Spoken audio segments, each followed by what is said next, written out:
और उस लड़के को जाके कहा कि hey man I want to give you something, मैं तुम्हें कुछ देना चाहता हूँ। Open your hand. उसने हाथ खोला तो इसने उसके ऊपर रोज़री रख दी उसके हाथ के ऊपर। उसका हाथ ऐसा जला कि उसने वो रोज़री फेंक दी और चीखने लगा, I don't want to touch it, इस तरह कह के। तो हमने कहा बे भाई इसके अंदर तो कुछ चीज़ है। तो उसके मम्मी एंड डैडी कहने लगे कि आप हमारे घर में आके इन्वेस्टिगेट करें। जब आप डिमोनोलॉजी में पढ़ते हैं तो 3 बजे कहा जाता है कि that's the time of the devil.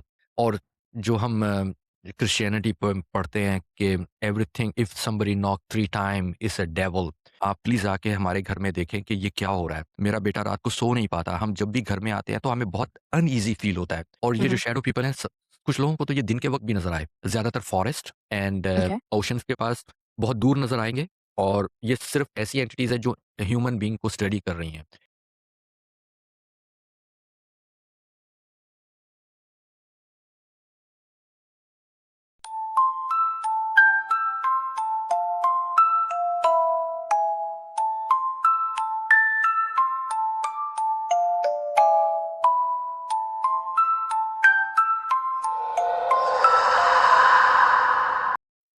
अस्सलाम वालेकुम everyone, this is Sheeba with the Richa podcast. और आज 1-2 हफ्ते बाद हमारा हॉरर पॉडकास्ट हो रहा है, थोड़ा-सा हम लेट हो गए हैं, लेकिन हमारे साथ आज हैं जिन चेसर, जिनके आप लोग बहुत कहते हैं कि उनको दोबारा बुलाएँ, तो इजाज़ भाई दोबारा आ गए हैं। अस्सलाम वालेकुम इजाज़ भाई, कैसे हैं आप? वालेकुम सलाम। Thank you very much for inviting me. बहुत-बहुत शुक्रिया आपका। नहीं, people are eager to watch your videos, comments भी बहुत आते हैं, शेयरिंग भी बहुत होती है। Great, thank you so much. So आज हम बात करेंगे, लास्ट 2 तो हमने इजाज़ भाई के साथ मौक्कल और हमज़ाद पे किया था। आज he is going to talk about demonology, because he's a certified demonologist. तो पहले तो ये बताइए जाल भाई कि व्हाट इज़ demonology?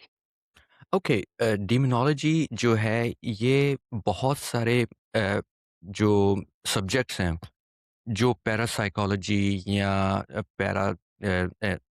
इस तरह की चीज़ों को स्टडी करते हैं, जैसे रिलीजन हो गया हुँ, and ghost, demons and portals, इन सब की स्टडी को जो है वो डिमोनोलॉजिस्ट कहते हैं। सबसे ओके, पहले डिमोनोलॉजी जो है ये कोई क्रेडिट क्लासेस नहीं है, क्रेडिट ओके, वो नहीं है, कोर्स नहीं है। ओके। क्योंकि कोई भी कॉलेज, यूनिवर्सिटी जो है ना, इस तरह की डिग्री या सर्टिफ़िकेट को वो इश्यू नहीं करती। हुँ, हुँ, ना ही कोई इसको रिकॉग्नाइज़ करती है कॉलेज या यूनिवर्सिटी, क्योंकि इसके अंदर ज़्यादातर जो स्टडी है वो ghost, demons, spirits and the portals, इस तरह की हुँ, स्टडी की जाती है। तो साइंस इस चीज़ को नहीं मानती। साइंस इस चीज़ को बिल्कुल एक्सेप्ट नहीं करती, तो इसलिए वो इसकी डिग्री को भी इश्यू नहीं करते। नहीं अब कहते या आप कैसे क बनते हैं डिमोनोलॉजिस्ट? बहुत सारे छोटे-छोटे इंस्टीट्यूट्स हैं जो हुँ, हुँ, इस तरह की स्टडीज़ को प्रमोट करते हैं। अगर आपने लर्न करना है या डिमोनोलॉजिस्ट बनना है या आपने हुँ, डिग्री हुँ, लेनी है या सर्टिफ़िकेशन करनी है, तो वो क्या करते हैं, बहुत सारे छोटे-छोटे कोर्सेज़ को इकट्ठा करके हुँ, एक हुँ, अपना कोर्स बना देते हैं। उसमें आप अच्छा, हम आगे जाके देखेंगे कि क्या-क्या स्टडी करते हैं। ठीक है, तो इसके अंदर जो है ना, एक तरह से बहुत सारी चीज़ों का मिक्सचर हो जाता है। जब आपको ओके, नॉलेज आ जाती है इन चीज़ों की, तो आपको एक सर्टिफ़िकेशन या डिग्री मिल जाती है डिमोनोलॉजिस्ट की। अब ओके, बहुत सारे छोटे इंस्टीट्यूट भी हैं, वो आपको जो है मेरे ख़्याल में 2-3 महीने में सर्टिफ़िकेशन या दे देते हैं।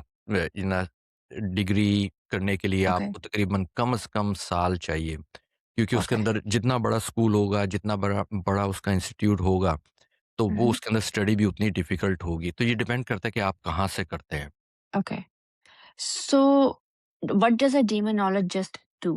डिमोनोलॉजिस्ट डू फ़र्ज़ करें कि अगर किसी के घर में कोई हैपनिंग हो रही है हुँ, हुँ, और वो हैपनिंग जो है वो वहाँ पे समझ नहीं आ रही कि किस वजह से हो रही है, हुँ, या हुँ, वहाँ पे कोई पोर्टल खुला हुआ है, या वहाँ पे कोई नेगेटिव एनर्जीज़ हैं। अगर घर को क्लींजिंग करना है, साफ़ करना है, इन नेगेटिव एनर्जीज़ को रिमूव करना है, तो डिमोनोलॉजिस्ट वहाँ पे जाके ये सारे काम करेगा। जैसे हमारे पाकिस्तान में अगर देखा जाए, तो अगर घर में कोई ऐसी हैपनिंग्स हो रही हों, हुँ, हुँ, तो हम ख़ास तौर पे किसी आलिम साहब को या आमिल साहब को बुलाते हैं।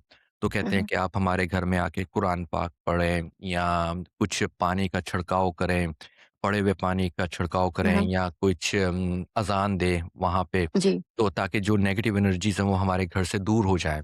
तो Mhm. वही काम जो है वो डिमोनोलॉजिस्ट का है। लेकिन डिमोनोलॉजिस्ट जो है वो उस तरह के तरीके से नहीं करता, वो अलग तरीके से करता है। लेकिन सेज चलाएगा, अपनी एनर्जीज़ के ज़रिए वहाँ की जो नेगेटिव एनर्जीज़ हैं उनको Mhm. दूर करेगा। अगर उसको कोई पोर्टल नज़र आ रहा है, तो उस पोर्टल अच्छा। को बंद करेगा और कुछ ऐसी चीज़ें उनको बताएगा कि दोबारा ये नेगेटिव एनर्जीज़ जो हैं, उनके घर हाँ, में वापस ना आ सकें। ओके। सो लाइक अगर किसी के ऊपर जैसे समवन इज़ पोसेस्ड बाय अ जिन और हुँ, हुँ। घोस्ट तो और डीमन तो आप वो निकाल सकते हैं? नहीं, निकाल नहीं सकते आप। उस ओके। वो है वो फिर एक्सोर्सिज़्म में आ जाता है। एक्सorcism ओके, या तो वो एक्सोर्सिस्ट आके करता है। तो ओके, लेकिन डिमोनोलॉजिस्ट ये सर्टिफ़ाइड कर देगा कि हाँ, इसके ऊपर कोई पैरानॉर्मल एंटिटी का साया है। It's not a okay, psychological effect. क्योंकि जब ओके। एक्सोर्सिज़्म करनी होती है तो आपको 2 तरह की जो है ना एविडेंस चाहिए होते हैं। एक तो डिमोनोलॉजिस्ट से चाहिए होता है और दूसरा हुँ, हुँ, मेडिकल रिकॉर्ड चाहिए होता है। हुँ, जब हुँ, ये दोनों रिकॉर्ड बताते हैं कि अगर मेडिकल कहता है कि इसके ऊपर कोई मेडिकल प्रॉब्लम नहीं है, इस शख्स के साथ कोई फिज़िकल प्रॉब्लम नहीं है हुँ, और हुँ, डिमोनोलॉजिस्ट कह देता है कि हाँ, मुझे नज़र आ रहा है इसके ऊपर कोई ऐसी एंटिटी है जो जिसको हम एक्सप्लेन नहीं कर पा रहे। तो ये ओके, जब दोनों एविडेंस जो हैं वो कैथोलिक चर्च के पास जाते हैं तो वहाँ से हुँ, फिर हुँ, वो किसी कैथोलिक प्रीस्ट को इश्यू हुँ, करते हैं हुँ, ये केस कि तुम वहाँ पे जाके इस बंदे का एक्सोर्सिज़्म करो।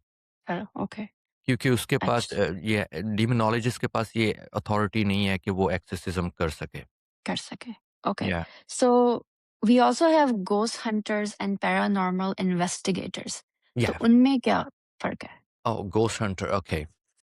काफ़ी फ़र्क है इसमें। हुँ, हुँ, देखिए जो भी शख्स इस फ़ील्ड में आता है ना जिसको शौक होता है कि मैं जिन्नात को कैप्चर करूँ, उसकी वीडियो बनाऊँ, कैमरे पे उसकी हुँ, हुँ, तस्वीर लूँ या तो यूट्यूब के लिए या पर्सनल यूज़ के लिए, तो हर हुँ, शख्स हुँ, स्टार्ट जो है ना वो एज़ ए घोस्ट हंटर करता है, जैसे मैंने किया ओके, था। अब घोस्ट हंटर जो है उसके पास बहुत ही मिनिमल नॉलेज होती है और बहुत ही मिनिमल टूल्स एंड इक्विपमेंट्स होते हैं, ज़्यादातर कैमरा हो गया या फ्लैशलाइट हो गई। अब घोस्ट हंटर को अगर बता दिया जाए कि ये लोकेशन जो है बहुत हॉन्टेड है, हुँ, हुँ, यहाँ पे जो दरख्त लगा हुआ है उसके ऊपर भी जो है ना कुछ एंटिटीज़ हैं, दरख्त के ऊपर कोई साया है, फ़र्ज़ करें और ये जो घर है उसके अंदर जाते हुए आपको आवाज़ें सुनाई देती हैं, किसी के हुँ, हुँ, हँसने की या किसी के रोने की और इसकी छत के ऊपर कोई भाग रहा है, तो आपने इस घर को जाके इन्वेस्टिगेट करना है। अब जो घोस्ट हंटर होता है ना, उस जगह हुँ, पे जाने से पहले ही ये सोच लेता है कि मैं बहुत ही हॉन्टेड लोकेशन पर जा रहा हूँ। वो पहले से ही इस बात का तहिया कर लेता है। ही हुँ, हुँ, ऑलरेडी मेड अ माइंड कि मैं बहुत ही स्केरी लोकेशन पे जा रहा हूँ और वहाँ पे जाके जो है ना मैं अब जो भी वीडियो बनाऊँगा वगैरह-वगैरह और वो जब वहाँ पे जाता है उस लोकेशन पे, जब वो उस दरख्त के ऊपर जाता है, जब वहाँ पे फ्लैशलाइट मारता है, तो वो देखता है कि वो दरख्त अचानक हिलने लगा, पत्ते हिलने लगे, झाड़ियाँ हुँ, हुँ, हिलने लगी। तो वो चीखता हुआ घर के अंदर जाएगा। जब घर के अंदर जाएगा तो उसे रोने की आवाज़ें आएँगी और चीखने की आवाज़ें आएँगी। वो डरता हुआ और आगे जाएगा हुँ, तो हुँ, उसे छत के ऊपर से भागती हुई चीज़ों की आवाज़ आएगी, कोई भाग रहा है। तो वो कहेगा कि भई ये घर मैंने कह दिया कि ये हॉन्टेड है। हुँ, हुँ, हमने इसको जो है ना वीडियो पे भी कैप्चर कर लिया, आवाज़ें भी सुन ली, आपको वीडियो पे भी दिखा दिया, जैसे नॉर्मल होता है। हुँ, अब हुँ, ये तो हो गया घोस्ट हंटर। अब बहुत हुँ, सारे हुँ, लोग ना इसी फ्रेम में स्टक हो जाते हैं, वो सारी ज़िंदगी यही ओके, करते रहते हैं, देर ऑन। अब इनमें से कुछ लोग होते हैं कि यार मुझे थोड़ा-सा और डीप स्टडी करना चाहिए। अ, ये इसके पीछे रीज़न क्या है या हुँ, रियलिटी हुँ, क्या है? तो वो फिर बहुत सारे और स्टडी करते हैं इस फ़ील्ड में कि इसके पीछे रीज़निंग क्या है और उसकी स्टडी जो है वो थोड़ी डिफरेंट होती है। उसके ओके, अंदर आपकी घर की जो कंस्ट्रक्शन है, आप उसके हुँ, बारे में स्टडी करते हैं। आप हुँ, हुँ, इलेक्ट्रिसिटी के बारे में स्टडी करते हैं और आप ओके, जैसे कि घर में वायरिंग है तो वहाँ पे ईएमएफ क्यों चल रहा है? बाज़-औक़ात हुँ, हुँ, घर में जाते सार ईएमएफ बजना शुरू कर देता है। मैं एक आपको केस भी बता सकता हूँ जो मैंने जी, सॉल्व किया प्लीज़, था इसके जी, ऊपर। और बाज़-औक़ात ऐसा होता है कि आप किस लोकेशन पर रह रहे हैं। तो ये सारी स्टडी करने के बाद ना आप वो बन जाते हैं, क्या नाम भूल गया मैं, पैरानॉर्मल पैरानॉर्मल इन्वेस्टिगेटर, इन्वेस्टिगेटर। अच्छा, तो जब पैरानॉर्मल इन्वेस्टिगेटर बनता है तो आप उसको यही लोकेशन बताते हैं। कि ये एक लोकेशन है, वहाँ पे दरख्त है और घर है, ये आवाज़ें आ रही हैं। अब हुँ, हुँ। जैसे ही पैरानॉर्मल इन्वेस्टिगेटर उस लोकेशन पे जाएगा, तो वो पहले कहेगा कि मैं किसी चीज़ को नहीं मानूँगा, जब तक मैं इसको प्रूव ना कर दूँ हुँ, हुँ। साइंटिफिकली तौर पे, या कोई ऐसी चीज़ मुझे ना मिल जाए जो कि साइंस प्रूव नहीं कर सकती, तो मैं उसको रिकॉग्नाइज़ नहीं करूँगा कि ये वाक़ई घर हॉन्टेड है कि नहीं। तो जब वो हुँ, हुँ। वहाँ पे जाता है, उसको वही दरख्त नज़र आता है। अब ओके। जैसे ही वो उस दरख्त के ऊपर फ्लैशलाइट डालेगा, तो वो दरख्त अगर हिलेगा, झाड़ियाँ हिलेगी, तो पैरानॉर्मल इन्वेस्टिगेटर ना उस दरख्त के अंदर घुस जाएगा, झाड़ियों के अंदर देखने के लिए कि इसके अंदर क्यों हिल रहा ओके। है। हाँ। अब उसको पता चलेगा कि उसके अंदर तो बेचारे परिंदे बैठे हुए हैं, वहाँ हुँ, पे तो किसी ने घोंसला बनाया हुआ है। हुँ, चिड़िया हुँ। बैठी हुई है, जो भी है। अब जैसे ही रात के वक़्त वो सो रही थी, आराम से आपने उसके ऊपर फ्लैशलाइट डाली और वो बेचारी घबरा के उड़ने लगी, तो इसलिए हाँ, वो पत्ते हिल रहे हैं। तो ही स debunk that tree, okay. Haunted tree. हाँ। अब वो घर के अंदर जाता है, वैसे ही उसको रोने की आवाज़ें आती हैं, तो वो उस आवाज़ों की तरफ बढ़ने लगता है कि ये आवाज़ें कहाँ से आ रही हैं? ये कौन कर रहा है? ढूँढते-ढूँढाते वो एक छोटी-सी सुराख में जाएगा, पता चलेगा वहाँ बेचारे बिल्ली बैठी हुई है, बिल्ली के बच्चे बैठे हुए हैं। अब आपको पता है ना, जब अच्छा। बिल्ली रोती है तो ऐसे हाँ, रोती है हाँ। जैसे बच्चे रो रहे हैं, तो वो कहेगा हाँ, कि देखो भाई, ये तो बिल्ली की बच्चे हैं जिनको जिन बिल्ली के। बनाया हुआ था। अब उसी तरह आप फ़र्ज़ कर लें कि उसको ऊपर भागते हुए एटिक में कोई कदमों की आवाज़ आ रही है, तो वो हुँ, हुँ। ऊपर एटिक में चढ़ के देखेगा, कोने में देखे, तो उसको पता चलेगा बेचारा रैकून है वहाँ पे, या कोई अदर बिल्ली का बच्चा है वहाँ पे हुँ, स्टक हो गया है, तो वो रात को जो है ना भागता है। तो वो सारी चीज़ें इसको डिबंक करेगा। हाँ, अगर वहाँ पे ओके। उनको ये चीज़ें नहीं मिलती, तो वो कहेगा कि हाँ, ये पैरानॉर्मल एक्टिविटी हो रही है। हो रही है। बाज़-औक़ात हम एक इन्वेस्टिगेशन में गए थे, तो वहाँ पे ऐसे दरवाज़ा था, अलमारी का दरवाज़ा था। हम बैठे हुए हैं कैमरा लेके, तो आराम से ना वो दरवाज़ा ईं करके बंद हुआ। अब हुँ, वो हुँ। जो घर वाला था ना, कहता है देखो, मैं कह रहा था ना पैरानॉर्मल एक्टिविटी होती है, तो ये देखो मेरे सामने दरवाज़ा बंद हुआ है। तो हम सब देखने लग गए, मेरे टीम मेंबर भी देखने लग गए ये। अब मैंने उसके ऊपर देखा, तो उसके ऊपर ना एसी का वेंट लगा हुआ था। अमेरिका में हुँ, एसी हुँ। के वेंट्स होते हैं, हुँ, बिल्कुल ऊपर हुँ। दरवाज़ा, वो यप, बिल्कुल यप। दरवाज़े के ऊपर लगा हुआ था, और यहाँ पे जब एसी चलता है तो उसकी आवाज़ भी नहीं आती, वो सिर्फ़ हवा फेंकता है। अब वो दरवाज़ा इतना लाइक लूज़ था कि जैसे ही हुँ, एसी ऑन होता था ना, तो उसका दरवाज़ा बंद हो जाता था यप, अलमारी का। ओके, तो मैंने कहा कि भाई ओके। घोस्ट-वोस्ट नहीं है, ये एसी का दरवाज़ा लगा हुआ है। तो ये तो you have to debunk this kind of things. या तो ओके। दैट इज़ अब एक और आपको मैं केस बता देता हूँ। जी। हमें बहुत पहले एक केस मिला था। हस्बैंड एंड वाइफ थे घर में, और उनका एक बेटा था। आई think it's like 18 19 years old, और उनकी बेटी भी 22-23 साल की थी। तो वो उस घर में तकरीबन 1 साल से रह रहे थे। हुँ, हुँ। अभी जो वो प्रॉपर्टी जो है ना, वो नई बनी थी। ज़्यादा पुरानी प्रॉपर्टी थी, पूरी नई कॉलोनी बनी थी वहाँ पे। तो वहाँ पे जब रहना शुरू हुए, तो वो कहते हैं हमारे घर में ना बड़ी अजीब-सी हैपनिंग्स होती हैं। हमारे बेटे को हैलुसिनेशंस होती हैं, और हमें आवाज़ें आती हैं, घर में कोई हमें बुला रहा है, पुकार रहा है, और उसके बाद मेरी बेटी की भी ये हालत हो गई। मेरे ख़्याल में हमारा घर जो है पोज़ेस्ड है। अब ओह! आप प्लीज़ आके हमारे घर में देखें कि ये क्या हो रहा है। मेरा बेटा रात को सो नहीं पाता। हम जब भी घर में आते हैं तो हमें बहुत अनईज़ी फ़ील होता है।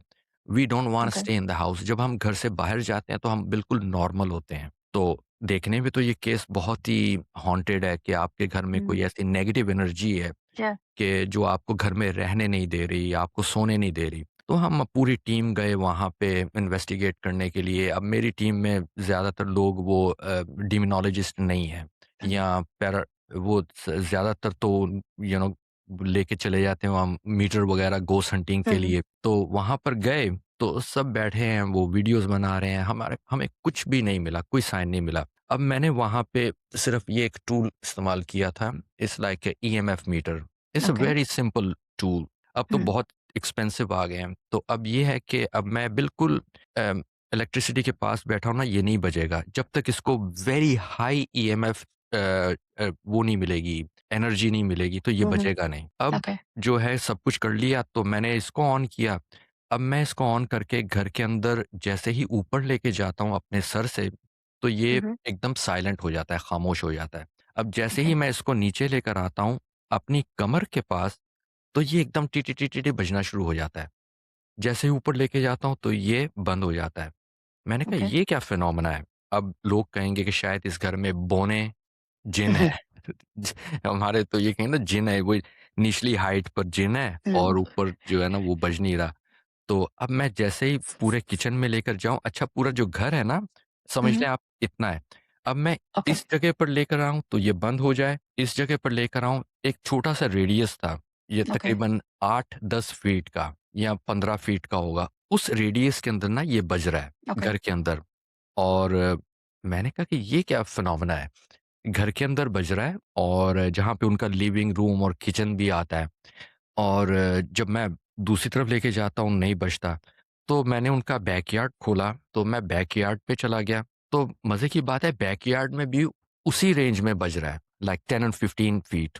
अब मैंने कहा कि मैं फ्रंट यार्ड पे जाता हूँ, तो हुँ, हुँ, फ्रंट यार्ड पे गया तो वहाँ पे भी मैंने रीडिंग ली तो वही बज रहा है, उसी तरह। अब मुझे थोड़ी-सी क्यूरियोसिटी हो रही है, मैंने कहा यार ये फिनोमेना घर के अंदर नहीं है, ये तो बाहर भी है। हुँ, हुँ, अब इस घर के नीचे ना कुछ चीज़ है जिसकी वजह से ये ईएमएफ मीटर बजे जा रहा है और सर्टेन रेंज पर बज रहा है।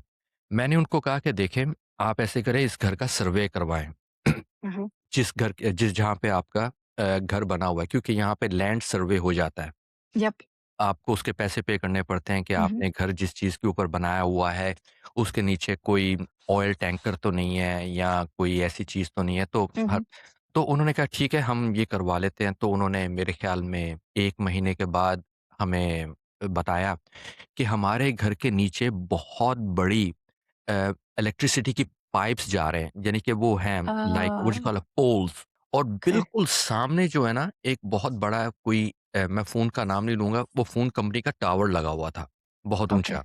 अब वो जो बिजली का जो पाइप था ना उनके घर के नीचे से जा रहा था और उसको पावर दे रहा था। पावर दे और रहा वो था। इतना ओके, स्ट्रॉन्ग था इतना स्ट्रॉन्ग था कहते हैं कि जब आप ईएमएफ के दरमियान बैठते हैं ना यानी कि 24/7 या like certain period of time हुँ, तो हुँ। आपकी हेलुसिनेशन होना शुरू हो जाती है। जब आप oh! Continuously high power of energies के पास रहते हैं। अगर आप स्टडी हाँ, करें, ऐसे लोग जो इलेक्ट्रिक पोल्स के पास रहते हैं या इलेक्ट्रिक हुँ, हुँ, जनरेटर के पास रहते हैं तो अगर काफ़ी अरसा उसके अंडर रहें तो उनको हैलुसिनेशन होना शुरू हो जाएगी, उनका स्लीप पैटर्न ख़राब हो जाएगा, उनको ओके, अनईज़ी फ़ील होना शुरू हो जाएगा। इसलिए बहुत सारे लोग कहते हैं कि जब आप सोते हैं तो आप अपने फ़ोन को भी जो है वो 6 से 10 फीट दूर रखें। आप ओके, बहुत सारे लोग जो हैं वो तकिए के नीचे अपने फ़ोन को रख के सोते हैं और उनका स्लीप पैटर्न बहुत ख़राब होता है, हुँ, क्योंकि हमारे फ़ोन के अंदर भी ईएमएफ जो है रेडिएशन है, हुँ, हुँ, क्योंकि हमारे जो माइंड के अंदर है इलेक्ट्रिसिटी है। जो हमारे न्यूरॉन्स हैं, उसके अंदर भी इलेक्ट्रिक पावर है। तो ये जो ईएमएफ होता है, वो हमारे इलेक्ट्रॉन जो है हमारे दिमाग के अंदर जो ईएमएफ पावर है, उसके साथ इंटरैक्ट करके सिग्नल को डिस्ट्रक्ट करता है। तो इसकी वजह से हमारे माइंड को ना कुछ हैलुसिनेशन होना शुरू हो जाती हैं। ओके, तो उनको मैंने ये बताया कि भई आपके घर घोस्ट नहीं है, आपका जो घर बना हुआ है वो बहुत ही बुरी जगह पर बना हुआ है। You have 2 options leave it और stay with it. So that is the solve of a paranormal investigator. Back to demonology, what do you have to study? Yeah um, डीमोनोलॉजी में अगर आप बहुत डीप स्टडी करें तो सबसे पहले इसमें कुछ रिलीजन्स के बारे में पढ़ाया जाता है। ओके, जैसे कि बाइबल के बारे में पढ़ाया जाता है। रिलीजियस पॉइंट ऑफ व्यू से नहीं। उन पॉइंट ऑफ व्यू से ओके, जो उसमें पैरानॉर्मल इंसिडेंट्स बयान किए गए हैं, जैसे अच्छा, जीसस ने ठीक है। एक्सोर्सिज़्म हुँ, किया था। हुँ, मेरे ख़्याल में मुझे अगर याद हो तो आई थिंक एक बाइबल के अंदर एक उनके एक्सोर्सिज़्म का एक किस्सा है कि उन्होंने पिग्स के ऊपर एक्सोर्सिज़्म किया। कुछ बस्ती में जिन्नात थे, तो जीसस ओके, ने ईसा अलैहि सलाम ने उन जिन्नात को कहा कि इन पिग्स के अंदर चले जाओ। अब वो पिग्स जो थे वो क्रेज़ी हो गए थे, उन्होंने दे जंप ऑफ द क्लिफ उन्होंने हुँ, हुँ, एक खाई के ऊपर से छलांगे लगाना शुरू कर दी और अपने आप को मारना शुरू कर दिया। ये बाइबल के अंदर था और भी उनके बहुत सारे मिरेकल्स हैं जो पढ़ाए जाते हैं। फिर उसके बाद इस्लामिक स्टडीज़ भी पढ़ाई जाती है कि जिन्स क्या होते ओके, हैं, इनकी अक़साम क्या होती हैं, हुँ, बहुत ही हुँ, ब्रीफली। फिर उसके बाद कंपैरेटिव रिलिजन के बारे में हमने पढ़ा। कंपैरेटिव रिलिजन में हम पढ़ते हैं कि ये जो पैरानॉर्मल एंटिटीज़ होती हैं, इस्लाम में उसको उनको क्या कहते हैं, क्रिश्चियनिटी में क्या कहते हैं, बुद्धिज़्म में क्या कहते हैं, हिंदुइज़्म में क्या कहते हैं, इनके नाम क्या होते हैं हुँ, और हुँ, उसके बाद जो है हमने स्टडी किया था साइकोलॉजी। साइकोलॉजी भी पढ़ना इसके लिए बहुत ज़रूरी है क्योंकि बहुत हुँ, सारी ऐसी हैपनिंग्स होती हैं इंसान के साथ। हो सकता है कि वो पैरानॉर्मल एक्टिविटी ना हो, वो यप, साइकोलॉजिकल प्रॉब्लम्स हों, कोई दिमागी प्रॉब्लम हो। 100% यस। लाइक ये मेडिकल रीज़न की वजह से भी हो सकता है। फिर उसके अंदर हम क्लिनिकल साइकोलॉजी पढ़ते हैं। क्लिनिकल साइकोलॉजी में हम ये पढ़ते हैं कि कोई ऐसा प्रॉब्लम तो नहीं है कि किसी इंसिडेंट्स की वजह से, सर में चोट लगने की वजह हुँ, से कुछ ऐसी प्रॉब्लम हो गई हो कि इंसान हेलुसिनेट करना शुरू कर दे, उसको चीज़ें नज़र आना शुरू कर दें। ट्रॉमा बिहेवियर भी होता है। ट्रॉमा बिहेवियर में हम पढ़ते हैं कि बचपन में अगर किसी के साथ कुछ ऐसी हैपनिंग्स हो गई हों, हुँ, उसका बड़े होके जो है बिहेवियर चेंज हो गया हो, फिर यप, जिसको हम कहते हैं डीमन पोज़ेशन। ज़रूरी नहीं है। अब आप देखें जितने भी सीरियल किलर्स होते हैं, अगर आप हुँ, उनकी हुँ, लाइफ़ के बारे में पढ़ें तो उनकी लाइफ जो है ना बचपन में बहुत ट्रॉमेटिक होती है। किसी ने हुँ, उनको अब्यूज़ किया होता है, उनके उनके पेरेंट्स जो हैं या तो ड्रग एडिक्ट होंगे या उनके पेरेंट्स हमेशा लड़ते रहते होंगे, घर में अनईज़ीनेस होगी, स्ट्रेसफुल माहौल होगा।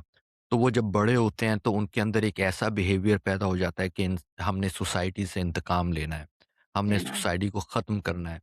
तो फ़र्ज़ करें कि उन्होंने अपनी मदर में या किसी क्लोज़ रिलेटिव में कुछ ऐसा बिहेवियर देखा जो अनएक्सेप्टेबल है, तो वो हुँ, बड़े होके औरतों के दुश्मन हो जाते हैं। कुछ बन जाती है, एक यप, साइकोलॉजिस्ट था वो सिर्फ़ वो था क्या नाम उसका कातिल जिसको जो हुँ, हुँ, हमेशा औरतों का कत्ल करता था अमेरिका में। हुँ, I hmm, don't know is his name वो like he was like Ted Bundy I think his name वो सिर्फ़ something like that I have no idea बहुत सारे हैं। या तो ही वाज़ हाँ, just killing the womens random womens pick up from the street and go them और उनको ख़त्म कर दिया करता था। तो उसका चाइल्डहुड भी ऐसा ही था। फिर उसके पास हम पर्सनल डिसऑर्डर्स पढ़ते हैं। पर्सनल डिसऑर्डर्स का मतलब ये है कि आपने कुछ ऐसा ऐसी चीज़ कर ली जिसकी वज़ह से आपको डिसऑर्डर हो गया लाइक फ़ोबिया हो गया या आपने कोई ड्रग यूज़ किया है उसकी वज़ह से आपके अंदर कोई ऐसा बिहेवियर चेंज आ गया कि आपकी पर्सनैलिटी चेंज हो गई और आम तौर पे लोग समझेंगे यार इसको अचानक गुस्सा आ जाता है, ये हुँ, अचानक हुँ, एकदम फट पड़ता है। तो इसके अंदर शायद स्प्लिट पर्सनैलिटी जो है ये डिमोनोलॉजिस्ट की वजह से है या किसी एंटिटी की वजह से है। ज़्यादातर ये साइकोलॉजी में आता है तो एक हुँ, जो है हुँ, ना उसको हम स्टडी किया हमने।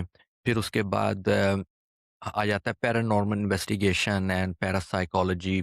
ये हमने स्टडी की घोस्ट हंटिंग टेक्निक्स क्या होती हैं, उसकी एथिक्स क्या होती हैं, अगर आपने किसी के घर में जाना है तो किस तरह हुँ, बिहेव करना है और किस तरह उनकी परमिशन लेनी है और उसके अंदर लीगैलिटी बहुत आ जाती है अमेरिका में, आप ट्रेसपासिंग नहीं कर सकते, या, आप ऐसे किसी की प्रॉपर्टी में नहीं चले जा सकते और फिर उसके बाद डिफरेंट टूल्स एंड इक्विपमेंट्स के बारे में हम पढ़ते हैं जैसे ईएमएफ मीटर हो गया, ईवीपी हो गया, इनको यूज़ किस तरह करना है, इसको डिबंक किस तरह करना है। तो जैसे मैंने केस सॉल्व किया था वो इलेक्ट्रिक पोल जा रहा था हुँ, हुँ, और वो समझ रहे थे कि उनके घर में जो है वो कोई इस तरह की पैरानॉर्मल एक्टिविटी हो रही है। फिर उसके बाद एंशिएंट ग्लेमोर्स पढ़ते हैं जैसे लेसर कीज़ ऑफ सोलोमन। हुँ, इस तरह की बहुत सारी बुक्स हैं जो डीमंस ने लिखी हुई हैं, उसके अंदर क्या-क्या चीज़ें लिखी हुई हैं। डीमन क्लासिफ़िकेशन जो है वो बहुत ज़बरदस्त स्टडी थी जो मुझे बहुत पसंद आई कि अच्छा, जैसे हमारे यहाँ क्लासिफ़िकेशंस हैं, फ़रिश्तों की क्लासिफ़िकेशंस हैं, जिन्नात की क्लासिफ़िकेशंस भी हैं। जैसे सरकटा हो गया, फिर उसके बाद छलावा हो गया, पिछल पैरी हो गई। तो इस तरह चुड़ैल, की इनकी हुँ, क्लासिफ़िकेशंस होती हैं। शैडो पीपल्स हैं यहाँ पे और उसके बाद पोल्टरगाइस्ट हैं and hmm, it's a noisy ghost है एंड रेज़िडुअल हॉन्टिंग है। तो ये सब क्या होती हैं? तो एक डिमोनोलॉजिस्ट जाके देखता है कि अगर इस घर में कुछ हैपनिंग्स हो रही हैं, तो ये हुँ, किस तरह हुँ, की एंटिटी हो सकती है? वो किस तरह की एंटिटी से डील कर रहा है? फिर उसको सिखाया जाता है कि अगर ये एंटिटी है यहाँ पे तो उसके साथ किस तरह डील करना है। अगर रेज़िडुअल हॉन्टिंग हो रही है, अगर कोई चीज़ बार-बार उसी तरह नज़र आ रही है, तो वो इंटेलिजेंट नहीं होती, वो आपके साथ कम्युनिकेट नहीं करेगी। रेज़िडुअल ओके, हॉन्टिंग जो है। जैसे फ़र्ज़ करें कि किसी जगह पे हमने पहले भी डिस्कस किया था कि अगर किसी जगह पे कोई इंसान खुदकुशी कर लेता है, अपने आप हुँ, को मार लेता है, तो उसकी स्पिरिट वहाँ पे या उसकी एनर्जी वहाँ पे उसी प्रोसेस को दोबारा रिपीट करती लगा रहेगी। या उसको नहीं पता होगा कि मैं किस वर्ल्ड में हूँ, मेरे आगे-पीछे क्या हो रहा है। आप उससे कम्युनिकेट भी करने की कोशिश करेंगे, आप उससे बात करने की कोशिश करेंगे, वो आपको जवाब नहीं देगी, वो उसी तरह उसको रिपीट करती रहेगी। बार-बार कुछ लोगों को जिनकी थर्ड आई खुली होती है, उनको वो चीज़ नज़र आ जाती है वहाँ पे, कि यहाँ पे ये हुआ था, जिसको ब्रिक मेमोरी कहते हैं, कि उसकी Mhm. एनर्जी जो है वहाँ पे प्रिज़र्व हो गई और उसी तरह उसको रिपीट कर रही है। तो उसको वहाँ पे किस तरह क्लींज़ करना है, वहाँ से उसको किस तरह भगाना है।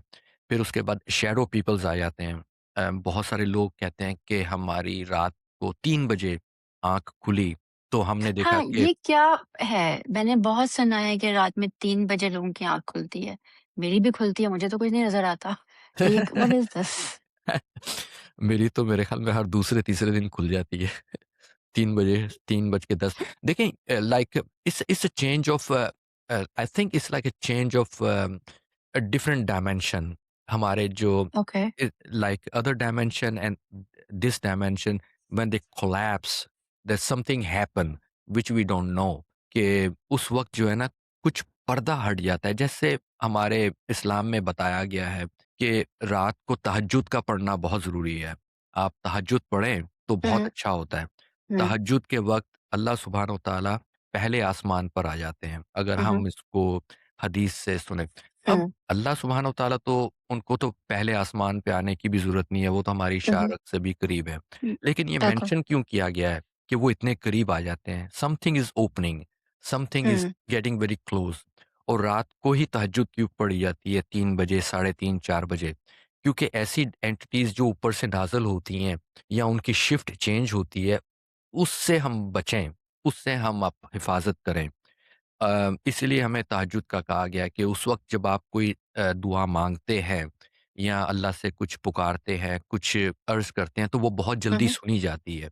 तो I think something happen between these 2 words कि जब दुआएँ भी बिल्कुल डायरेक्ट ऊपर जाती हैं, कोई पर्दा हट जाता है हुँ, और कुछ ऐसा रास्ता खुल जाता है और उस वक़्त जो है जब आप डिमोनोलॉजी में पढ़ते हैं, तो 3 बजे कहा जाता है कि that's the time of the devil. And like और जो हम क्रिश्चियनिटी प पढ़ते हैं कि everything if somebody knock 3 time is a devil क्योंकि हुँ, क्रिश्चियनिटी में कहा गया है कि जब भी डेविल आपको आपके साथ अटैच होगा, he will give you 3 signs. It's like mockery of holy ghost, son and spirit जो जीसस क्राइस्ट का जो इनका जो हुँ, कॉन्सेप्ट है हुँ, हुँ, हुँ, लाइक तो उसको मॉक करता है। हमेशा आपको 3 स्क्रैचेस पड़ते हुए नज़र आएँगे। Because he hmm, want to mock the Jesus Christ in their concept और जब नॉक करेगा 3 दफ़ा करेगा और रात को 3 बजे आँख खुलेगी। तो ये this like we never understand but it's happen. अब अगर आप देखें बहुत सारे लोगों की आँख 3 बजे खुल जाती है। Something is changing at 3 o'clock। Hmm. Okay, अगर कोई ये सुन रहा है और आपकी रात के 3 बजे आँख खुलती है और कुछ ऐसा होता है, प्लीज़ हमें बताएँ। जी, प्लीज़ बिल्कुल। कमेंट करके बताइएगा। तो कहते हैं कि 3 बजे अच्छ रात को शैडो पीपल नज़र आते हैं, उन्होंने देखा। अब what are shadow shadow people जो पीपल? ये शैडो पीपल ऐसी चीज़ है, एक ऐसी एंटिटी है जो रात को आपको सिर्फ़ देख रही होती है। इस रात वो इतनी डार्क होती है कि रात के अंधेरे में भी वो डार्क नज़र आ रहे होते हैं। And some people say that person is wearing hat, उन्होंने हैट पहना होता है, लंबा-सा कोट पहना होता है, वो सिर्फ़ आपको ऑब्ज़र्व कर रहे होते हैं। आपको छूते नहीं हैं, आपसे बात नहीं करते और जैसे ही आप देखेंगे तो वो फ़ौरन डिसअपीयर हो जाएँगे। अब कुछ लोग कहते हैं डिमोनोलॉजी में या पैरासाइकोलॉजी में कि ये इस दुनिया की एंटिटीज़ नहीं है। ये किसी और डायमेंशन की एंटिटीज़ हैं, ये इंसान को आके स्टडी करती हैं। How the people are behaving और हुँ, ये जो हुँ, शैडो पीपल हैं कुछ लोगों को तो ये दिन के वक़्त भी नज़र आए। ज़्यादातर फॉरेस्ट एंड ओके। ओशंस के पास बहुत दूर नज़र आएँगे और ये सिर्फ़ ऐसी एंटिटीज़ हैं जो ह्यूमन बीइंग को स्टडी कर रही हैं। हम उनके लिए एक तरह से ऐसी शख्सियत है जैसे हम चिड़ियाघर में जाते हैं ना, ज़ू में जाते हैं हुँ, और अलग-अलग जानवरों को देख के खुश होते हैं। तो I hmm, think we are animal to them. वो हमें देख के दैट्स खुश होते हैं कि nice. How this people are working, how they are living. So I don't think these वो खुश होते हैं। I I don't think no वो शॉक होते हैं सरप्राइज़। कि ये कर क्या रहे हैं इंसान। Yeah. So that is the one entity, it's called like shadow people. And the poltergeist and noisy ghost. Noisy ghost होता है कि वो ज़्यादातर आपको तंग करते हैं। हमारे हमारे यहाँ उनको शायद छलावा कहा जाता है या कुछ इस तरह का कहा जाता है। वो Mhm. घर जो नॉइज़ी गोस्ट होते हैं ना, वो घर के अंदर आपकी चीज़ों को गिराते रहेंगे। कभी ये गिरा देंगे, कभी वो गिरा देंगे, कभी आपने चाबी रखी है तो वहाँ से उठा के ले जाएँगे, कहीं और रख देंगे। आपका पर्स उठा के कहीं और रख देंगे, आपको मिलेंगी नहीं। बहुत सारी स्टोरीज़ मिली हैं हमें कि हमने Okay. चीज़ रखी और वहाँ से गायब हो गई और थोड़ी देर के बाद वहीं पे पड़ी हुई थी। तो I think these are the like noisy ghost हम उसको नाम देते हैं इसमें। तो इस Okay. इनको किस तरह घर से निकालना है, that is also the work of demonologist. तो आप अपना कोई एक्सपीरियंस बता सकते हैं एज़ अ डीमोनोलॉजिस्ट जो कि सही में ही से सही में कुछ था? It was not electric wires और एनीथिंग। या एक केस और था हमारे पास, एक हस्बैंड एंड वाइफ, तो उनका एक ही बेटा था एंड उसके अंदर क्या था कि अजीब-सी हरकतें करता था। हुँ, हरकतें इस तरह की करता था कि first of all he was losing his weight and very healthy, like within like 1 and half 2 years. School के अंदर उसके ग्रेड गिरने शुरू हो गए and everything was checked out. उसको कोई फिज़िकल प्रॉब्लम नहीं थी, फिज़िकल बीमारी नहीं थी एंड वो हमारे हमारे पास यहाँ पे जो है वो एक हुआ करता था हमारा कैफ़े कॉफ़ी शॉप हुआ करता था। उसके अंदर हमने ना थोड़ा-सा म्यूज़ियम बनाया हुआ था, जहाँ पे हमने ओके। बहुत सारे हॉन्टेड ऑब्जेक्ट्स रखे हुए थे। तो वहाँ पर आए थे वो विज़िट करने के लिए। तो जैसे ही वो लड़का आया ना, तो वो देख के ना उसकी आँखें अजीब-सी हो गईं। वो हर चीज़ को यूँ करके, इस तरह करके बहुत स्केरी होके देख रहा है। अब पैट्रिक ने क्या किया कि पैट्रिक मुझे कहने लगा कि इस लड़के के अंदर ना मुझे बड़ी अजीब-सी चीज़ लग रही है। इस he is acting very weird. I don't hmm, no, hmm, can you tell something? मैंने देखा, मैंने कहा कि यार लग तो रहा है इसके अंदर ना कोई पोसेशन वगैरह का केस है। तो क्योंकि ही वाज़ लाइक नॉर्मल बिहेव नहीं कर रहा था। अब पैट्रिक ओके। ने क्या किया कि कहता है कि मैं ना इसकी पेरेंट्स से बात करता हूँ। तो उन्होंने पेरेंट्स से बात की तो वो कहने लगे कि हाँ, हमारा बेटा डरता बहुत है। हम उसको यहाँ पे इसलिए लाए हैं कि इसका एक्सपीरियंस हो, इसका माइंड डाइवर्ट हो, ये थोड़ा-सा हम और तुम लोग ये इन चीज़ों में हो तो हम आपसे भी बात कर सकें। तो पैट्रिक ने कहा कि मैं क्या इसको रोज़री दूँ? रोज़री जो है आपको पता है यहाँ पे वो जो बीड्स पहनते हैं जिसके ऊपर क्रॉस बना होता है। हुँ, हमारे यहाँ तस्बीह होती है और क्रिश्चियंस जो है वो उनके यहाँ रोज़री रोज़री पहनते या हैं। सो दैट्स देयर होली तस्बीह टाइप की चीज़ होती है। तो या पैट्रिक ने कहा कि उसने अपने हाथ में रोज़री रखी हुई थी और उस लड़के को जाके कहा कि hey man, I want to give you something, मैं तुम्हें कुछ देना चाहता हूँ। Open your hand. उसने हाथ खोला तो इसने उसके ऊपर रोज़री रख दी उसके हाथ के ऊपर। उसका हाथ ऐसा जला कि उसने वो रोज़री फेंक दी और चीखने लगा, I don't want to touch it, इस तरह कह के। तो हमने कहा बे भई इसके अंदर तो कुछ चीज़ है। तो उसके मम्मी एंड डैडी कहने लगे कि आप हमारे घर में आके इन्वेस्टिगेट करें। तो हम उनके घर में चले गए, अपने टूल्स एंड इक्विपमेंट लेके और काफ़ी एक्टिविटी वहाँ पर हुई। ईएमएफ भी बज रहा था, रैंडम ऐसी जगहों पे जहाँ पे नहीं बजना चाहिए था। थोड़ी देर के लिए हमने उनको कहा था कि आप अपने जितना भी पावर है उसको स्विच ऑफ कर दें, ताकि हुँ, हम हुँ, इलेक्ट्रिसिटी से ईएमएफ ना जो ना वो बजने पाए। तो उसके बाद भी बज रहा था और वो लड़का जो है ना हमसे बात ही नहीं कर रहा था। हम इस कमरे में आए तो उठ के वहाँ चला जाए, वहाँ पे जाए तो उधर चला जाए। तो पैट्रिक ने कहा कि डू यू वांना डू एक्सोर्सिज़्म? मैंने कहा देख मैं एक्सोर्सिज़्म तो नहीं करता, लेकिन मैं ट्राई कर सकता हूँ। It's like a minor exorcism. Hmm, अब उसको मैंने क्या किया कि ऐसे करो कि तुम कुर्सी के ऊपर बैठ जाओ, तो मैं कुछ पढ़ूँगा। अगर तुम्हें कुछ नज़र आए, तुम्हें कुछ फ़ील हो, तो हुँ, तुम मुझे बताना। जबकि मैं करता नहीं हूँ इस तरह का, क्योंकि एक्सोर्सिज़्म में अगर कुछ आउट ऑफ हैंड चीज़ें हो जाएँ, तो आप कंट्रोल नहीं कर पाते। उसके भी बहुत सारे लॉज़ एंड हाँ, आप मर भी रेगुलेशंस हैं। सकते हैं। या एग्ज़ैक्टली। या तो उसको मैंने कुर्सी में बिठाया, उसके सर पे हाथ रख के मैंने दिल ही दिल में जो है ना वो पढ़ना शुरू कर दिया।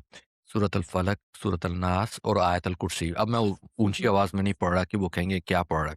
हुँ, अब मैं उसके उसके कान में नादी अली पढ़ी और आयत अल कुर्सी पढ़ना शुरू कर दी। थोड़ी देर के बाद ना वो लड़का ना हिलना शुरू हो गया, यूँ काँपना काँपना शुरू हो गया। अब सब लोग ना डरे हुए बैठे हैं, ये क्या हो रहा है? थोड़ी देर के बाद वो चीखना शुरू हो गया, my chair is burning, stop that, my chair is burning. Like मैं आयतुल कुर्सी पढ़ रहा था और वो चेयर का नाम ले रहा था। उसकी कुर्सी बर्न करना शुरू कर दी। अब मैंने कहा कि भाई ये बात ना हाथ से निकल रही है, इससे पहले कि इसको कुछ हो, मैं इसको स्टॉप कर दूँ। मैंने कहा okay easy easy don't worry hmm, just sit down. मैंने वो ख़त्म किया और मैंने कहा उनके पेरेंट्स से कहा कि देखें इसके साथ कोई चीज़ अटैच है and we don't know what it is, we can not remove it, we are not authorised to remove it, so you get help from your church. आपको चर्च के हुँ, पास जाना पड़ेगा, उनसे हेल्प लेनी पड़ेगी। ये नॉर्मल चीज़ नहीं है। सो दैट या was like experience that did वहाँ पे हमने किया और वाक़ई उस शख्स को ना उस लड़के को कुछ इस तरह की हैपनिंग्स होना शुरू हो गई थी। तो इस तरह के फिर काफ़ी सारे हुए। आपको पता चला कि क्या किया था चर्च ने? नहीं, हमने उसके बाद ओके, उनका वो जो है ना वो नहीं किया लाइक फ़ॉलो अप। फ़ॉलो-अप, या आई डोंट नो क्या हुआ उनको कि मैं पूछूँगा अगर पैट्रिक ने किया हो तो किया हो लेकिन मैंने उसका फ़ॉलो अप नहीं किया था वहाँ पे। Okay, so yeah this like it's very the the kid was really you can tell he is possessed. Wow! So अच्छा अगर लाइक इट कुड बी ये तो रोज़रीज़ ने हाथ में दिए थे तो द हैंड स्टार्टेड बर्निंग।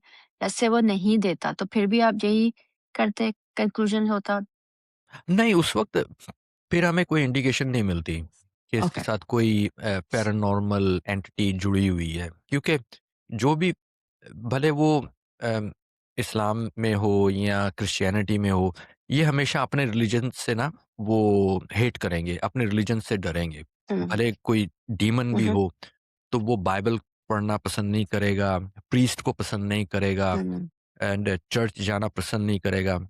इसी तरह जो है हमारे पाकिस्तान में तो वो जब कुरान पढ़ा जाता है या इस तरह की कोई चीज़ पढ़ी हुँ, जाती है, वहाँ के भी जिन जो है ना पसंद नहीं कर they don't like religion, any religion. या अच्छा ये जो 3 बजे वाली बात है अम, रात में शैतान भी तो अपना तख्त वो करता है ना समंदर पानी के ऊपर। जी, ये वही वाली मीटिंग तो नहीं है रात के 3 बजੇ? जी। नहीं ये ये रात को वो तख्त वाली नहीं है, वो कहते हैं अच्छा, कि अच्छा। उसका जो तख्त लगता है I think um, I think सूरज चढ़ता है जब उस वक़्त लगता है या जब सूरज फुल सर के ऊपर हो, जब नमाज़ नहीं पढ़ने का इजाज़त होती, समथिंग लाइक ओके, दैट। एक ओके। हदीस है जिसको मैं कन्फर्म नहीं कर पाता कि सूरज जो है शैतान के 2 सींगों के दरमियान में से निकलता है, तो आप उस आई वक़्त हैव हर्ड नमाज़ दैट ना अ पढ़ो। लॉट या हाँ, I don't know it's like it's maybe some kind of like metaphorical thing या इसके पीछे कोई रीज़निंग होगी, we have to study that. तो कुछ क्योंकि वक़्त 2 ऐसा वक़्त है ना, होता है। एक मगरिब से थोड़ा-सा पहले का वक़्त जी, और एक वक़्त जब द सन इज़ राइज़िंग वो 2 वक़्त हैं जहाँ पे आप नमाज़ नहीं पढ़ सकते हैं। नमाज़ नहीं पढ़ सकते, या हाँ। तो उस वक़्त मैंने सुना है कि उस वक़्त जो है ये शैतान जो अपना तख़्त लगाता है और वहाँ पे जो है पूरी रिपोर्ट लेता है कि भाई तूने हुँ, क्या-क्या किया? किसको मैं पे चेक लिखूँ जिसने अच्छा काम किया? You are fired. You are fired seriously अच्छा, तो why did you get a certification मतलब क्या लोग माँगते हैं कि अगर आप हमारे घर आ रहे हैं तो हमें कोई प्रूफ दें कि you can actually do this? Is that न नहीं, इसकी कोई अच्छा, नहीं माँगते वो, it's just like for your self improvement. अगर आप ओके। इसमें अंडरस्टैंड करना चाहते हैं the reasoning and self hmm, hmm, improvement इसमें क्या है, पढ़ने का बड़ा मज़ा आता है। जैसे मुझे साइकोलॉजी का बहुत शौक है हुँ, एंड अभी मैं स्टडी कर रहा हूँ like animal psychology. Animal oh! Psychology is a different thing. अब या आपको पता है ना कि जो हमारे घर के अंदर जो पेट्स हैं, जैसे बिल्ली हो गई, कुत्ता हुँ, हुँ, हो गया, अमेरिकन के घर में तो हर एक के घर में हाँ, तो ऑलमोस्ट हाँ, हाँ, डॉग है, कैट है, कुछ के घर में तो डॉग, कैट दोनों ही होते हैं, जिनकी यप, मुसीबत है। तो अब ये जो एनिमल्स हैं, इनको ये चीज़ें नज़र आ जाती हैं, लाइक हाँ, कैट को भी और डॉग को भी। हुँ, क्योंकि ये जो चीज़ें हैं, जिनको हम एंटिटीज़ कहते हैं या जिन कहते हैं या घोस्ट कहते हैं या स्पिरिट कहते हैं, ये लाइट के ऐसे स्पेक्ट्रम में हो सकती हैं जो लाइट का स्पेक्ट्रम हम नहीं देख सकते। हम लाइट का स्पेक्ट्रम बहुत बड़ा है। इसमें हुँ, यप, अल्ट्रावायलेट लाइट आता है, यूवी लाइट हाँ, आता है, माइक्रोवेव आता है, रेडियो वेव आता है। It's so much stuff and हम उसको नहीं देख सकते। हम लाइट का जो स्पेक्ट्रम है उसका बहुत ही छोटा-सा हिस्सा देखते हैं। अब ये जो चीज़ें हैं, जो भी एंटिटीज़ हैं, ये हो सकता है कि किसी और उस स्पेक्ट्रम के किसी और हिस्से में हो, जिनको हुँ, हुँ। कुत्ते और बिल्लियाँ और गधा भी देख लेता है, यहाँ तक कि मुर्ग जो है, रूस्टर, वो हुँ, एंजल्स भी हुँ, देख सकता है। हो सकता है उनका लाइक स्पेक्ट्रम कुछ और हो। अब जो ओके। बिल्ली जो है, जब इस एंटिटी को देखेगी, वो किस तरह बिहेव करेगी? अब बिल्ली जो है ज़्यादातर, अगर कोई ऐसी एंटिटी होगी जो उसको हार्म नहीं करेगी, यानी कि हुँ, हुँ, हार्मफुल एंटिटी नहीं है, तो बिल्ली उसको सिर्फ़ देखती रहेगी और कुछ नहीं करेगी। It's like just sitting and watching. Way cats will not gonna do anything, क्योंकि कैट बहुत ओके, मिस्टीरियस चीज़ें हैं। They move differently. ओके। अगर कोई ऐसी एंटिटी हो जो बहुत ही डिमॉनिक है, तो वो क्या करेगी, फ़ौरन जिसकी कैट है ना, जैसे आपकी कैट है, वो फ़ौरन आपके हुँ, हुँ, पास आके बैठ जाएगी। आपकी लैप में आके बैठ जाएगी, आपके ओके। साथ आके बैठ जाएगी और आपको प्रोटेक्ट करेगी। वो जितनी नेगेटिव एनर्जी होगी ना, वो आपके ऊपर ले लेगी। इसीलिए कैट का हिस्ट्री में बहुत बड़ा रोल है। अगर आप ओके। इजिप्शियन मिथोलॉजी पढ़ें, अगर आप हुँ, इजिप्शियंस वो पढ़ें, उनके जो जितने भी वो फ़ैरोज़ होते थे, हर एक फ़ैरो के पास एक कैट होती थी, एक हुँ, बिल्ली हुँ, होती थी। कहते हैं कि ये जो बिल्ली है ना, ये आपकी इतनी लॉयल होती है कि ये नेगेटिव एनर्जीज़ को अपने ऊपर ले लेती है, एब्ज़ॉर्ब कर लेती है, हुँ, और हुँ, बहुत सारे जिन्नात ऐसे हैं जो बिल्ली को देख के भाग जाते हैं। इसलिए बहुत सारे फ़ैरोज़ अपने साथ बिल्ली को रखा करते थे। ख़ास तौर पे उनके जो अच्छा। पैलेसेस होते थे। मैंने यहाँ तक भी पढ़ा है कि जब कोई फ़ैरो मर जाता था, तो उसकी बिल्ली जो होती थी, उसको मार हुँ, के, उसको हनूत करके, उसको मैमिफ़ाइड करके उसकी कब्र के साथ रख देते थे, ताकि वो अगले जहान में जो उसके ऊपर मुसीबत आनी है, तो हुँ, वो कैट उसको वहाँ पर भी प्रोटेक्ट करे। दैट्स वाह! देयर। क्या यस। बात है। तो बिल्ली को अपनी परेशानी पड़ी होनी है। तो वहाँ पे बिल्लियों का बहुत बड़ा जो है ना, वो रोल या समझा जाता था। अब बिल्ली के अंदर एक ऐसी चीज़ है कि आपने बिल्ली बिल्ली जो है ना, उसको घर से बाहर एक वक़्त में ज़रूर जाना है। आप हुँ, अगर आप घर में बिल्ली को 24 घंटे रखें ना, ही विल गो क्रेज़ी। वो घर में भागना शुरू कर देगी, चीज़ों को स्क्रैच करना शुरू कर देगी और पैनिक हो जाएगी। क्योंकि वो घर के अंदर जितनी भी नेगेटिव एनर्जीज़ होती हैं ना, वो सारी अपने अंदर अब्ज़ॉर्ब कर लेती है, अपने अंदर जज़्ब कर लेती है। अब वो क्या करती है कि वो घर से बाहर निकल के किसी ऐसे कोने में जाके बैठती है जो किसी को नज़र ना आए, और वहाँ पे वो सारी एनर्जीज़ को रिलीव करती है। वहाँ से रिलीव ओके। करके दोबारा आपके घर में आती है। इसलिए कैट्स हमेशा थोड़ी देर के लिए अपने घर से ज़रूर दूर चले जाते हैं। वेयर दे गो, उनका कौन-सा हाइडिंग स्पॉट है, वहाँ पे कौन-सा उनका कम्फर्ट स्पॉट है, वो वहाँ पे अपनी एनर्जी को, जितनी भी नेगेटिव एनर्जीज़ है, उसको रिलीज़ करके वापस आती है। इस तरह इंसानों के साथ भी है। अगर आपके अंदर बहुत सारी नेगेटिव एनर्जी इकट्ठी हो जाए, डिप्रेशन, एंग्ज़ायटी, तो हुँ, कहते हैं कि आप दरख्त के साथ टेक लगा के बैठ जाएँ। ये जो दरख्त हैं, आपकी सारी नेगेटिव एनर्जीज़ को एब्ज़ॉर्ब कर लेते हैं और आप फ्रेश हो जाते हैं। बहुत सारे लोग पहाड़ों पे चले जाते हैं, बहुत सारे लोग समंदर के किनारे चले जाते हैं। तो हर एक का जो है ना, नेगेटिव एनर्जीज़ को रिलीज़ करने का एक अलग-अलग पॉइंट होता है। बहुत सारे लोग उसी पहाड़ दरख़्त पसंद, पे अगर जिन बैठे हों तो आप वो अपनी वो नेगेटिव पाकिस्तान में बैठे होते एनर्जी हैं। रिलीज़ करना चाह रहे हैं और उसी दरख़्त पे जिन भी बैठे हैं तो क्या फ़ायदा? नहीं, वो पाकिस्तान में बैठे होते हैं, बेड़ी के दरख्त के पास ना जाएँ। ये सारे जिन पाकिस्तान में दरख्तों पे क्यों होते हैं? एंड जो सही छत बात। वाली बात आपने अर्लियर की थी ना, पाकिस्तान की हर छत पे जिन नज़र आते हैं। हाँ जी, वो वहाँ पे क्यों? बैठे हाँ, होते हैं। यहाँ कभी नहीं सुना कि यार छत पे कुछ हो रहा है, लेकिन पाकिस्तान में हर छत पे फर्नीचर के मूव होने की आवाज़ आ रही होती है, शादी के खाने की स्मेल आती है, स्पेशली डीएचए में बहुत आती है। जी, जी। I can not figure this out कि ये मैं क्यों है? इसके ऊपर भी काम कर रहा हूँ, क्योंकि हैं? क्या कर रहे हैं आप? पाकिस्तान में क्यों इतनी पोज़ेशन होती है, अमेरिका में क्यों पोज़ेशन नहीं होती। हुँ, अब देखिए ना, अमेरिका में जो अ, कहते हैं कि ख़वातीन को कब्रिस्तान नहीं जाना चाहिए, खुशबू नहीं लगानी चाहिए, बाल खुले छोड़ के छत हाँ, के ऊपर नहीं जाना चाहिए। मैंने तो यहाँ पे देखा है साँस कि ले सकते हैं बस। हुँ, तो मैंने तो यहाँ पे कब्रिस्तान में जाता हूँ तो देखता हूँ, वहाँ पे तो बच्चे भी घूम रहे होते हैं। यहाँ तो एक एक हुँ, तरह हुँ। से टूरिस्ट पॉइंट है हाँ, कब्रिस्तान। हम तो जाते हैं कब्रिस्तान बिल्कुल। ये हमारे यहाँ कब्रिस्तान जो है, यहाँ पे मेरे जहाँ पे रहता हूँ, आई थिंक हर तकरीबन 10 माइल के ऊपर एक कब्रिस्तान बना हुआ है। और इतना अच्छे कब्रिस्तान है, इतने पुराने कब्रिस्तान है, हिस्टोरिक कब्रिस्तान है कि लोग हुँ, हुँ। न्यूयॉर्क, शिकागो से आते हैं उनको विज़िट करने के लिए और रियली? फैमिलीज़ आती हैं, बच्चे आते हैं और वहाँ पे पिक्चर्स लेते हैं वगैरह-वगैरह और ख़वातीन गर्मी के वक़्त में जो है लाइक बाल खुले एंड परफ्यूम फुल परफ्यूम उनके ऊपर पोज़ेशन नहीं हाँ, होती। ये सिर्फ़ पाकिस्तान के जिन करते हैं, यहाँ वाले जिन नहीं करते हैं। देखिए इनका और भी मकसद होता है हाँ। नहीं बिकॉज़ जिन को तो बुरी स्मेल वो होती है ना, जी, जी। जिन्नात तो बुरे तो उनको बुरी स्मेल तो अगर परफ्यूम अच्छी स्मेल होती है, तो हुँ। फिर वो कैसे कनेक्ट होते हैं? लाइक ये चीज़ें मेरी कभी समझ नहीं आई। हाँ, वो कहते हैं कि वो मुसलमान जिन्नात होते हैं, आशिक जिन्नात होते हैं। जिस तरह के मुसलमान जो वो मुसलमान जिन्नात होते हैं और आशिक जिन्नात होते हैं, वो किसी के ऊपर भी आशिक हो जाते हैं।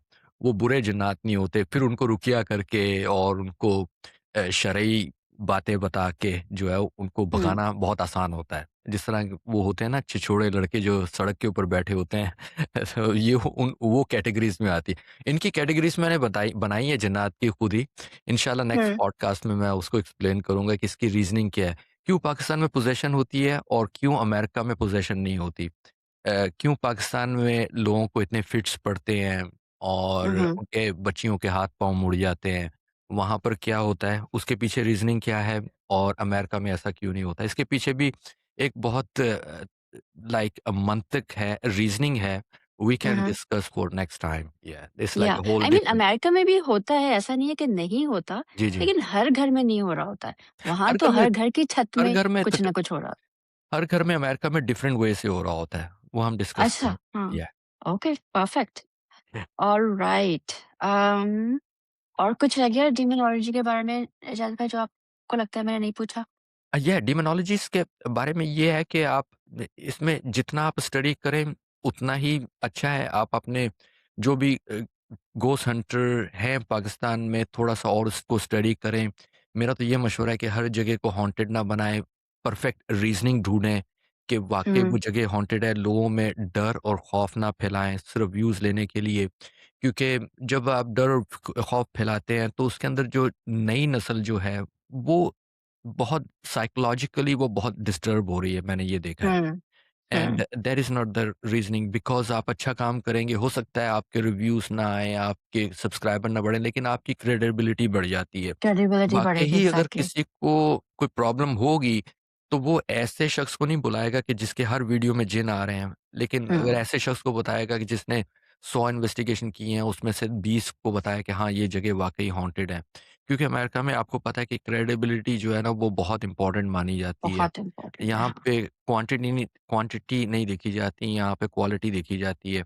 या और जो आप इन्वेस्टिगेशन करते हैं, एक तरह से आपके ऊपर बहुत बड़ी ज़िम्मेदारी आ जाती है। उहुँ, जब आप किसी को जाके कहते हैं कि आपका घर वाक़ई हॉन्टेड है, तो वो घरवाले जो उनके लिए जीना मुश्किल हो जाता है। उनको बिल्कुल, हो सकता है वो घर बिल्कुल, बेचना पड़ जाए, हो यप, सकता है लॉस में बेचना पड़ जाए। हुँ, यानी कि तो आप जब जाएँ तो ये 100% श्योर कर लें कि वाक़ई इस घर में कोई एक्टिविटी है या नहीं है। या और आजकल तो पाकिस्तान में हर एक पैरानॉर्मल इन्वेस्टिगेशन कर रहा है। जी। लाइक वो कैमराज़ लेते हैं, कितने लोग हैं और कब्रिस्तान नंबर 1 उनका टारगेट होता है। या दिलदार को ले लें, फ़हद को ले लें, Jahanzeb does a good job. या वो सही तरीके से करते हैं, लेकिन बाकी हर एक करना शुरू कर चुके हैं ये, कि या कब्रिस्तान में जिन्नात। या जिस तरह मैंने पैरानॉर्मल इन्वेस्टिगेटर की जो हुँ, वो की थी अपनी स्टडी की थी and it took me a while उसके अंदर तकरीबन 6 से 8 डिफरेंट कोर्सेज़ थे। उसके अंदर ये था कि आपने जब आवाज़ रिकॉर्ड की है अपने फ़ोन के ऊपर किसी एंटिटी से तो वो किस तरह बात करनी है, उनसे क्वेश्चंस हुँ, किस तरह पूछने हैं। अगर कोई ऐसी आवाज़ आपके ऑडियो के ऊपर आ गई है तो उसको स्पेशल सॉफ्टवेयर के अंदर डाल के उसको किस तरह सुनना है, एनालाइज़ करना है कि ये वाक़ई उस एंटिटी की आवाज़ है, किसी जिन की आवाज़ है या आस-पास कोई ऐसी नॉइज़ हुई है जिसको उसने कैप्चर कर लिया है। फिर उसके बाद वीडियोज़ को किस तरह कैप्चर करना है। एक हमारे यहाँ एक यहाँ पे स्टडी है जो हमने की थी, उसको कहते हैं पैराडोलिया। अच्छा, पैराडोलिया को आप स्टडी करें, that is also a part of my study and जो ओके, हमने पैरानॉर्मल इन्वेस्टिगेशन में जो स्टडी किया था, we studied like deeply what is a okay, pareidolia? जो हमारा दिमाग है ना, इंसानी दिमाग, ये ज़्यादातर 80% पिक्चर्स को रिकॉग्नाइज़ करता है, शक्लों को हुँ, पहचानता है। हुँ, हुँ, 20% जो है ना, हम अल्फ़ाज़ को समझ सकते हैं। हमारा दिमाग अल्फ़ाज़ों को नहीं समझता, ये पिक्चर्स को समझता है। हमारा दिमाग जो हम कम्युनिकेट करते हैं ना, तो हमारे हुँ, हुँ, दिमाग के अंदर कुछ पिक्चर्स बन रही होती हैं, 80%।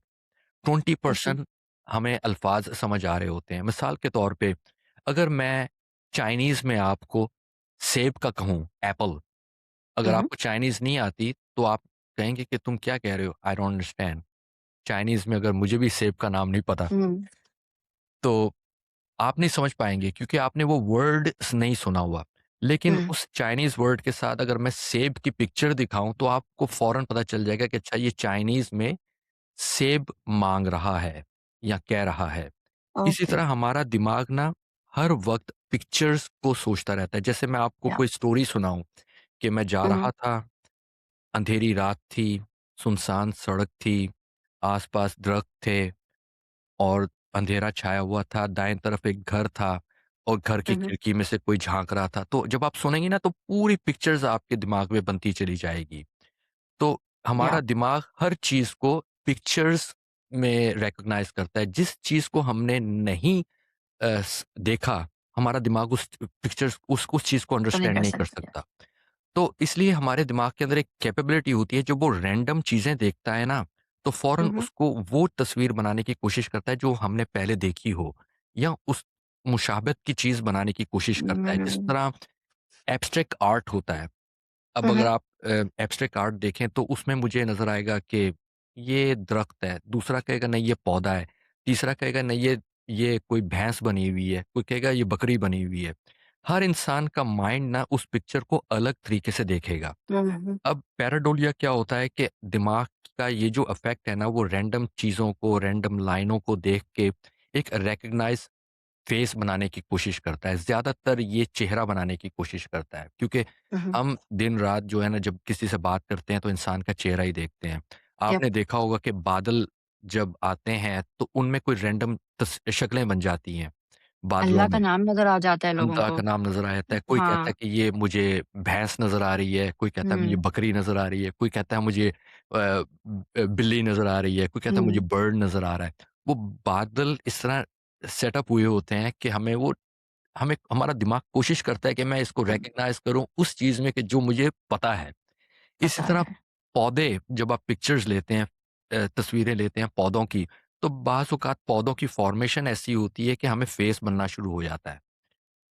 शक्ल बननी शुरू हो अच्छा, जाती है कि शायद 2 पौधों के अंदर ऐसे जगह हों, लाइक होल्स हों, उसके पीछे लाइट आ रही हो, तो हम कहेंगे ये जिन्नात की आँखें हैं। आप देखें कि बहुत सारे पैरानॉर्मल इन्वेस्टिगेटर कहते हैं कि हमें जिन्नात की आँखें नज़र आ गईं पौधों के पीछे। आप देखिएगा, मैं आपको हंड्रेड्स हुँ, ऑफ इस तरह की पिक्चर्स भेज दूँगा। वो कहते हैं कि पौधों के पीछे जो जिन्नात छुपे हुए हैं, या कोई ऐसी खाली जगह है, इस तरह लंबी लाइन है, उसके पीछे अंधेरा है, तो कहते हैं कि ये जिन खड़ा था, ये भूत खड़ा था, यहाँ पे जिन की नज़र आ गई। तो ये सारी चीज़ें जो है ना, पैराडोलिया है। और इस ओके, तरह आप अगर आप रिसर्च करेंगे पैराडोलिया, तो आपको ऐसी चीज़ें मिल जाएँगी जिसमें आँखें बनी हुई हैं, चेहरा बना हुआ है, इट्स फनी थिंग। हुँ, तो ये हुँ, सारा तो जब हम स्टडी करते हैं, तो कोई अगर हमें एंटिटी नज़र आ जाती है, तो हम उसको स्टडी करते हैं कि वाक़ई ये जिन है या ये हमारे दिमाग की इस तरह है, हमारे दिमाग की कोई इमेजिनेशन है। तो हम उसको डिबंक करते हैं। अगर एक तस्वीर, एक चेहरा नज़र आ रहा है, तो हम दूसरी तरफ जाके दूसरे एंगल से भी पिक्चर लेंगे। अगर दूसरे एंगल से भी नहीं बन रही, तो yeah it's a formation of some way that we can see the hmm, hmm. Face. So that is the pareidolia. आपको पाकिस्तान जाके ना ये टीच करना चाहिए, you should teach that Yeah, I don't know. Because फिर जिन लोगों को पौधे के पीछे जिनकी आँखें नज़र आती हैं ना, उनको नहीं आएँगी। Like because it's not taught right Pakistan में हम सिखाते नहीं हैं ये सब। बस एक वो बेचारे मौलवी साहब या कोई बाबा आ जाते हैं, वो ये भी नहीं बताते कि उन्होंने कैसे ये सीखा और उनको जो करना है वो करके चले जाते हैं। तो it's not actually a proper educational system there for these things and Yeah, होना चाहिए हालाँकि, right, yeah. राइट? बिकॉज़ आप शरीयत भी आपको साथ लेनी चलनी है, हर चीज़ आपको करनी है, तो this should actually properly be taught. in Yeah, Pakistan? like yeah, definitely ये मैं कोशिश की है कि यूट्यूब के ऊपर थोड़ा-सा एजुकेट करने की, but lot of people don't like it, they don't want to learn it. उनको शौक नहीं है इन चीज़ों को सीखने का कि क्या है, किस लिए है। सिर्फ़ ये है कि सही जिन्नात हुँ। की कहानियाँ हों, स्टोरीज़ हों, बाबा जी आएँ, तावीज़ निकालें। वापस ताबीज़ निकालनी। ठीक है। Alright, thank you so much, Ajaz bhai. This was actually a really good podcast, another one. Thank It you. wasn't too horror, but it was a lot informational and ये चीज़ें हमें जानने की बहुत सख्त ज़रूरत है, क्योंकि हम अपने दिमाग में बहुत कुछ सोचते रहते हैं और वो हो कुछ और होता है। Yeah, definitely, yeah. It Yes. 80-90% it's like some reasons, हमारी पर्सनल हुँ, हुँ। रीजंस, हमारी मेडिकल रीजंस, हुँ, हमारी हुँ। लोकेशनल रीजंस होती हैं, and maybe 10, maybe 5% paranormal. Yeah, I think, Paranormal. yeah, Exactly. thank you All very right, much. this is it for yes, thank you. This is it for the Richa. Please subscribe to our podcast, like करें, share करें और bell notification को on करें। एजाज भाई का YouTube channel भी आ रहा है, उनका इंस्टाग्राम भी आ रहा है, उनको भी फॉलो करें please. And thank you very much.